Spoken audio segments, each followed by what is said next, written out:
मुखिया गांव के पेड़ के पास कुछ लोगों के पास बैठा हुआ हंसी मजाक कर रहा था।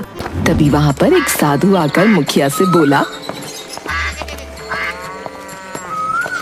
और सुनाओ गांव के मुखिया, अरे क्या हाल चाल बा? अरे तोहरा दिमाग तो ठीक बा साधु, है न जान न पहचान। मेरा स्वभाव ही कुछ ऐसा है, मुझे बहुत तेजी से भूख लगी है। अरे तो हम क्या करें, तुम क्या करो? अरे या तो मुझे पैसे दो या फिर कुछ खाने को दो। मुखिया बहुत बुरा सा मुंह बनाता हुआ साधु की ओर देखकर बोला, अरे तेरे बाप का मेरे ऊपर कर्जा है क्या? हैं? मैं अपने गांव में भिखारी का आना वैसे भी पसंद नहीं करता। अरे तुझे इस तरह से किसी का अपमान करने का कोई अधिकार नहीं है मुखिया। अरे तो तू क्या उखाड़ लेगा? हैं? तू सीधी तरह से यहाँ से निकल जा, नहीं तो धक्के देकर बाहर निकाल दूंगा। साधु गुस्से में वो गांव छोड़कर चला गया और एक जंगल में बैठकर गुस्से से बोला, जिन गांव वालों ने मुझे इतना अपमानित किया है, उन्हीं गांव वालों की मदद से मैं इतना अमीर बनकर दिखाऊंगा जिसकी किसी ने कल्पना तक नहीं की होगी। हाँ। इधर गेंदा सेठ अपने घर पर बैठा हुआ अपनी पत्नी से बोला, मुझे बहुत तेजी से भूख लगी है। अरे अभी 10 मिनट पहले तो तुमने खाना खाया था। मैं जब भी खाना मांगता हूँ तुम यही वाक्य बोल देती हो। मैं तुमसे तंग आ चुका हूँ। क्योंकि मैं खाना बनाते बनाते तंग आ चुकी हूँ। जाओ जाकर जंगल में जो बड़े बड़े पेड़ लगे हुए हैं उन्हें जाकर खाओ। मेरी पत्नी की बात तो सही है, उन्हें खाने के पैसे भी नहीं देने पड़ेंगे। क्यों ना मैं जंगल में ही जाकर अपना पेट भरूं। गेंदा सेठ गुस्से से घर से बाहर जाने लगा। अरे कहाँ जा रहे हो? जंगल में, अब से मैं वहीं रहूंगा। हाँ हाँ जाओ, तुम्हारे जैसे वनमानुष के लिए जंगल ही बना है। गेंदा सेठ जंगल की ओर निकल गया। इधर शर्मीली पागलों की तरह अपने पति पुट्ठा को गांव में ढूंढती फिर रही थी। तभी अचानक शर्मीली की नजर गांव के मुखिया पर पड़ी।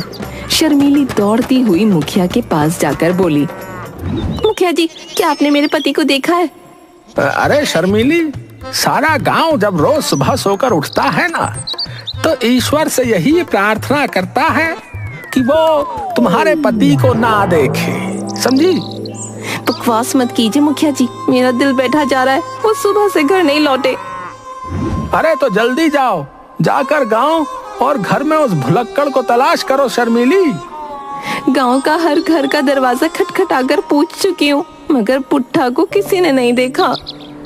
तभी वहाँ पर गांव का ही एक व्यक्ति मुस्कुराता हुआ आया और शर्मीली से बोला, मैंने सुबह सुबह पुट्ठा को जंगल की ओर जाते हुए देखा है। सत्यानाश जाए उस भुलक्कड़ आदमी का। शर्मीली जाओ, जाकर उसे जंगल में ढूंढो। गांव के लोग तो उसे संभाल लेते हैं, लेकिन जंगल के जंगली जानवर उस भुलक्कड़ को ज्यादा देर तक नहीं झेल पाएंगे। हाँ। इतना बोलकर मुखिया और वो व्यक्ति वहां से चले गए। शर्मीली बेचारी जंगल की ओर चल पड़ी।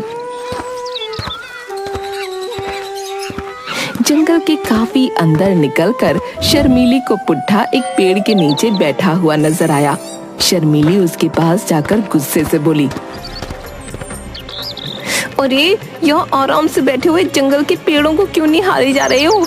पुट्ठा शर्मीली की ओर देखकर क्रोधित अवस्था में बोला, देखो कमलनाथ, मुझे तंग मत करो, बता रहा हूँ। शर्मीली ने एक जोरदार जांटा पुट्ठा के गाल पर जड़ दिया। पुट्ठा की याददाश्त वापस आ गई। अरे शर्मीली, मुझे कितनी देर से भूख लग रही है, जाओ जल्दी से मेरे लिए खाना बना कर लेकर आओ। तभी उस जंगल में शेर की दहाड़ गूंज उठी।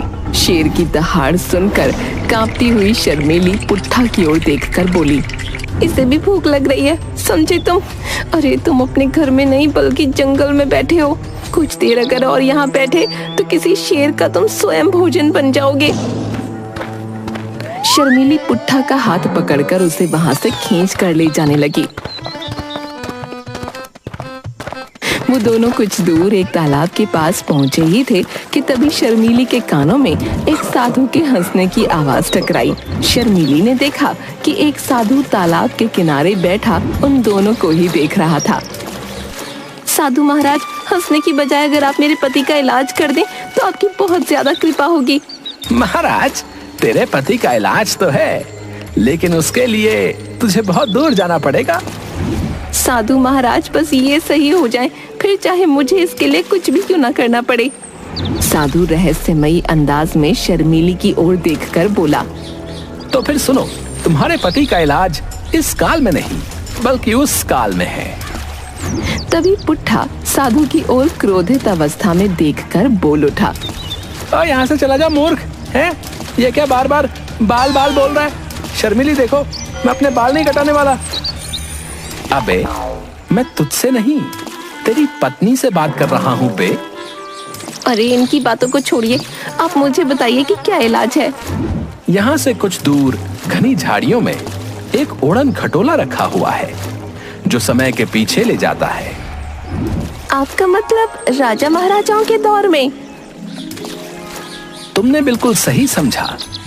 इस समय एक भुलक्कड़ इस समय उसी सोने के उड़न खटोले के आसपास टहल रहा है। अरे साधु महाराज, हमें उस भुक्कड़ से क्या मतलब? जब तक उस उड़न खटोले में 3 लोग सवार नहीं होंगे, वो उड़ नहीं सकता। वो खटोला तुम्हें 500 साल पीछे की ओर एक महल की छत पर उतार देगा। उस राज्य में सुट्टा नाम के एक राजा का शासन है जो तुम्हारे पति का ही हम शक्ल है।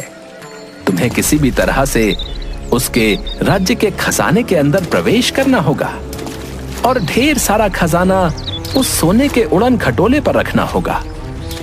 याद रखना, उस खजाने में जड़ी बूटियां भी रखी हुई हैं।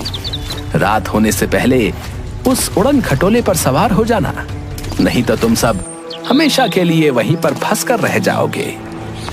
शर्मीली पुट्ठा को लेकर सीधे झाड़ियों में चली गई। वहाँ पर गेंदा सेठ सोने के उड़न खटोले को बड़े ही गौर से देख रहा था। शर्मीली अपने आप से बोली, लगता है यही वो भुक्कड़ है। इसकी तो शक्ल देखकर ये लग रहा है कि ये उड़न खटोले को खाने के बारे में सोच रहा है। शर्मीली गेंदा सेठ की ओर देखकर बोली, क्या देख रहे हो? अरे क्या देख रहा हूँ? क्या तुम्हें इतना बड़ा आम नहीं दिखाई दे रहा? जंगल में यही खाने के लिए तो आया हूँ मैं। अरे मूर्ख, ये आम नहीं बल्कि सोने का उड़न खटोला है। अब जो भी हो, मुझे बहुत तेज भूख लगी है और मुझे तो यही बहुत बड़ा आम जैसा मालूम पड़ रहा है। तुम्हें बहुत तेज भूख लगी है ना? मैं और मेरे पति सोने के उड़न खटोले पर बैठकर एक शादी समारोह में जा रहे हैं। शादी समारोह का नाम सुनकर गेंदा सेठ के मुंह में लार टपकने लगी। अरे तो मुझे भी जल्दी से अपने साथ ले जाओ। सिर्फ शादी समारोह में ही मेरे पेट का कुछ भला होता है। तो फिर देर किस बात की है, चलो।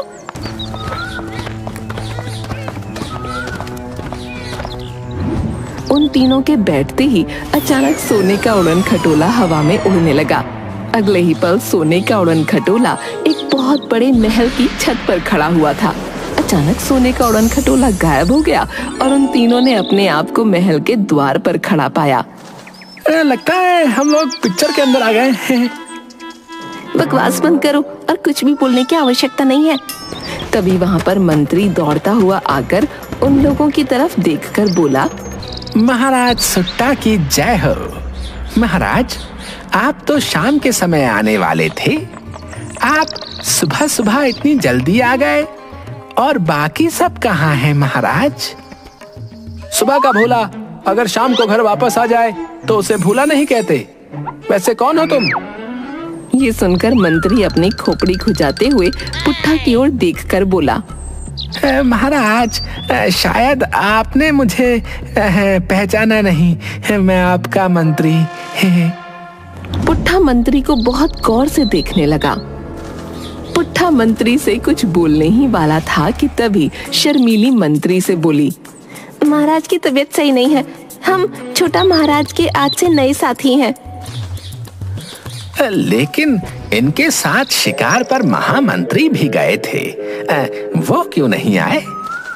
वो कल तक आ जाएंगे। अब महाराज को और हमें अंदर आने दो, महाराज बहुत थके हुए हैं। तभी सेठ की नाक में अच्छे खाने की सुगंध टकराई। अरे वाह, खाने की सुगंध। महाराज के आने की खुशी में महल के अंदर 2 दिन से दावत चल रही है। कुछ ही देर में पुट्ठा, शर्मीली और गेंदा सेठ महल के अंदर खड़े थे। गेंदा सेठ शर्मीली की ओर देखकर बोला, मुझे तो बहुत तेज भूख लग रही है और इतने अच्छे खाने की सुगंध मैंने आज तक नहीं सूंघी। पहले मुझे भोजन करवाओ। ठीक है चलो। इतना बोलकर शर्मीली मंत्री से बोली, महाराज के नए साथी हैं, इन्हें ना बहुत तेज भूख लगी है। आइए, मैं आपको पेट भर के भोजन कराता हूँ। मंत्री ने गेंदा सेठ को समारोह में बैठा दिया, मगर कुछ ही देर में गेंदा सेठ पूरे समारोह का खाना खा गया और मंत्री से बोला, अब मुझे लग रहा है जैसे कि मेरे पेट में कुछ भारी वजन गया है। जाओ और खाना लेकर आओ। लेकिन खाना तो सब खत्म हो गया। एक व्यक्ति इतना सारा खाना कैसे खा सकता है? क्यों नहीं खा सकता? मुंह से खा सकता है। इस दृश्य को देखकर शर्मीली को अपना सर चकराता महसूस होने लगा। मैंने बड़े बड़े भुक्कड़ देखे, मगर इससे बड़ा भुक्कड़ तो मैंने आज तक नहीं देखा। मुझे तो लग रहा है कि अगर मैंने जल्दी कुछ नहीं किया तो ये सारे राजमहल का खाना खा जाएगा। इतना बोलकर शर्मीली मंत्री से बोली, मंत्री जी कुछ भोजन और दे दीजिए। क्या है ना कि ये जंगल में कई दिनों से भूखे थे। कितने भी भूखे हों, पूरे 400 आदमियों का खाना था। तभी वहाँ पर पुट्ठा आ गया और मंत्री की ओर देखकर बोला, ऐसा लगता है मैंने तुम्हें कहीं देखा है। ये आप कैसी बातें कर रहे हैं महाराज सुट्टा? आपकी तबीयत तो सही है, मैं आपका मंत्री। तभी पुट्ठा ने मंत्री के गाल पर तमाचा जड़ दिया। तुम्हें शर्म आनी चाहिए शर्मीली, तुम मेरी पत्नी, अब तुम कह रही हो तुम मेरी मंत्री हो। मंत्री तुम नहीं, बल्कि इस राज्य का मंत्री मैं हूँ। ये आप कैसी बातें कर रहे हैं? अगर आप मंत्री हैं तो फिर मैं कौन हूँ? आप हैं यहाँ के महाराज सुट्टा। महाराज आपको क्या हो गया है? और आप कैसी बहकी बहकी बातें कर रहे हैं? और तो और आपने भिखारी जैसे कपड़े भी पहन रखे हैं। ही। इतना बोलकर मंत्री सभी को गौर से देखने लगा। तभी शर्मीली मंत्री से बोली, हमें इस तरह से देखने की कोई आवश्यकता नहीं है। हम महाराज के नए साथी हैं। अगर ज्यादा दिमाग चलाओगे तो अभी और इसी वक्त महल से निकलवा दूंगी। ऐसा मत कीजिएगा। अब मुझे बताओ कि राजमहल का खजाना कहाँ रखा है?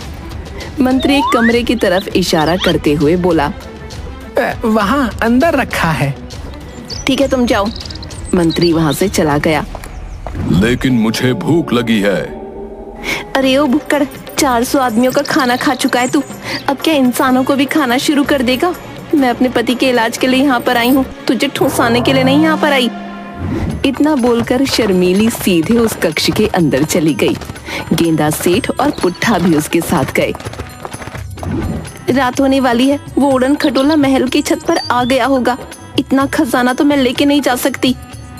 शर्मीली पुट्ठा से बोली, तुम एक काम करो, जल्दी से खजाना महल की छत पर उड़न खटोले पर ले जाओ। और भुक्कड़ तुम, यहाँ पर जो जड़ी बूटियाँ दिखाई दे रही हैं, तुम इन जड़ी बूटियों को ले आओ। तब तक मैं बाहर नजर रखती हूँ, क्योंकि असली राजा सुट्टा कभी भी आता होगा। इससे पहले उसकी नजर पड़े हमें यहाँ से रफू चक्कर होना होगा। इतना बोलकर शर्मीली वहाँ से चली गई। पुट्ठा गेंदा से बोला, मैं तो ये भूल ही गया कि मेरी पत्नी ने मुझे क्या ले जाने के लिए बोला है, ये खजाना या फिर ये हरी हरी सब्जियां। गेंदा सेठ मुस्कुराते हुए बोला, ये खजाना तो तुम ही ले जाओ और मैं हरी सब्जियों को ले जाता हूँ। मुझे खजाने से कोई मतलब नहीं। मुझे तो ये जड़ी बूटियां बहुत ही स्वादिष्ट लग रही हैं और मुझे भी भूख लगी है। इतना बोलकर गेंदा सेठ वो सारी जड़ी बूटियां खा गया। जड़ी बूटियां खाने के बाद गेंदा बोला, चलो अब हम दोनों मिलकर खजाना उड़न खटोले तक ले चलते हैं। आखिरकार हमें वापस भी तो चलना है। गेंदा सेठ खजाना बोरी में भरकर महल की छत पर रखे हुए उड़न खटोले के पास लेकर आ गया, मगर पुट्ठा और उन बोरियों को दोबारा खजाने के कमरे में ले जाने लगा। ये क्या कर रहे हो तुम? क्या तुमने मेरी पत्नी की बात नहीं सुनी? उसने कहा था कि तुम खजाना ऊपर ले जाओगे और मैं इसी खजाने को वापस खजाने के कमरे में ले जाऊंगा।